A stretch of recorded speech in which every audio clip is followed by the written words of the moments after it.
As we get you out the door on this Wednesday morning, sunglasses probably the only item you'll need on the checklist. Now, there's about a 10% chance of a shower, so as I like to say this time of the year, probably not a bad idea to keep the umbrella in the back seat or the trunk of the car just in case you might need it. 64 currently in Canyon City and La Junta.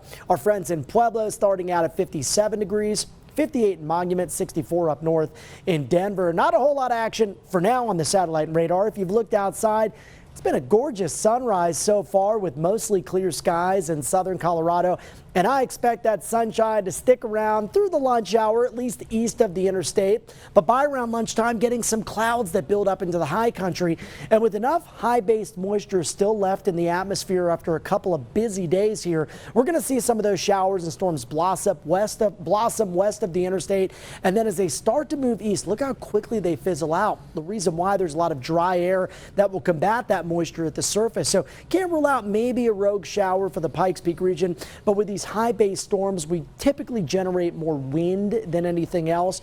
Maybe some lightning or thunder generated. Certainly storms or skies look a little stormy this afternoon, but not expecting near the amount of rain that we saw with those storms that we saw yesterday. So for the running forecast today, it's going to be getting warm. So I would go early in the morning. By lunch hour, we're already up near 90. And then at 3 o'clock, again, an isolated dry storm possible with our temperatures in the lower 90s. So the big story here through the midweek period is going to be that midweek sizzle, thanks to that strong ridge of high pressure. As it breaks down late this week, we welcome in some changes. An incoming storm from the Golden State to our west will allow for an increase in moisture and a better chance for widespread showers and storms Friday afternoon, some of which could be on the strong to severe side. Here's a look at the latest hourly report. Just updated this information. High amounts of grass pollen continuing here locally, medium concentrations of tree pollen, low concentrations when it comes to mold. And taking a look at today's forecast, 80s, 90s, and triple digits.